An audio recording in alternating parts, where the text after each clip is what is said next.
Halo, nama saya Markus Budi Mulya. Untuk sesi ini saya akan menjelaskan ada beberapa hal yang membuat resume kita bisa lebih pas tesnya dengan Application Tracking System atau ATS. Perusahaan yang besar-besar pada umumnya sekarang menggunakan apa yang kita sebut Application Tracking System, baik itu Workday, baik itu Taleo. Jadi mereka itu sistemnya akan screening dulu berdasarkan keyword, berdasarkan kata-kata penting, dan baru sistem itu akan mempush forward resume kita ke recruiter berikutnya. Jadi sebenarnya sebelum ada orang yang baca, kecuali recruitment agent ya. Cuman kalau sebelum ada orang yang baca, biasanya sistemnya akan automatically membaca dulu resume kita. Jadi ada beberapa hal yang akan saya jelaskan untuk juga dimasukkan di resume. Dan hal-hal ini juga bukan hanya untuk sistem, tapi juga untuk gampang orang yang membaca lebih jelas resume kita, lebih gampang juga membacanya. Nanti di sesi-sesi berikutnya akan dijelaskan juga apa saja yang perlu ditaruh di resume, waktu untuk bisa dibaca dengan recruiter dalam waktu 5 detik, hal-hal apa penting yang perlu dibaca.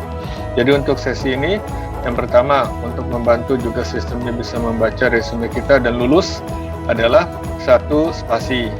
Spasi lebih baik itu adalah 110-120% dari besarnya kata-kata hurufnya. Dan yang nomor dua adalah menggunakan huruf yang standar.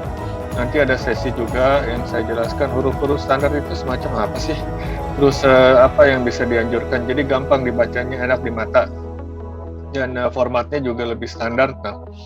Nanti akan dijelaskan di sesi yang lainnya. Nomor tiga, ukuran hurufnya itu ya biasanya 11, 12, jangan terlalu besar untuk bodinya, kecuali untuk heading.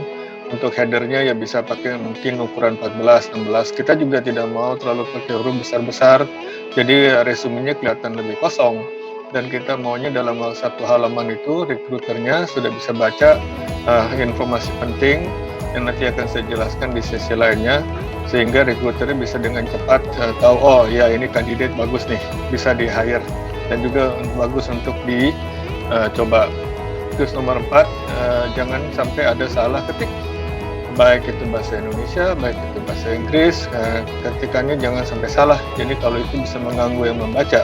Kalau saya screen resume banyak yang salah ketik, bukan hanya maknanya berubah, kalau saya mikir kemungkinan besar saya tidak akan lanjutkan untuk itu, karena pada dasarnya itu menunjukkan kita tidak teliti, terutama kalau kita apply pekerjaan yang engineering atau finance atau even HR.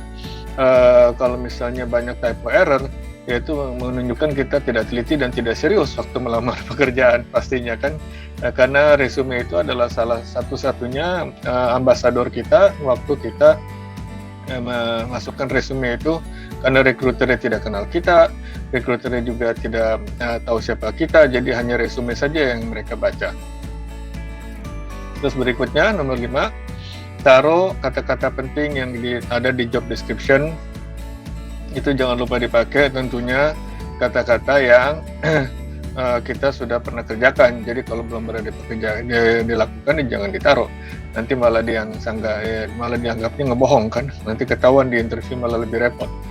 Jadi untuk application tracking system, untuk bisa robotnya itu yang dipakai HR, sistemnya itu bisa meluluskan kita, ada beberapa hal. Satu adalah spasinya 110-120%.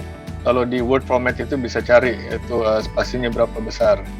Nomor 2, pakai font yang standar, hurufnya. Nanti di sesi lain akan saya jelaskan huruf-huruf apa yang dianjurkan. Nomor 3, ukuran hurufnya antara 11-12 untuk bodinya. Nomor 4, jangan sampai ada salah ketik.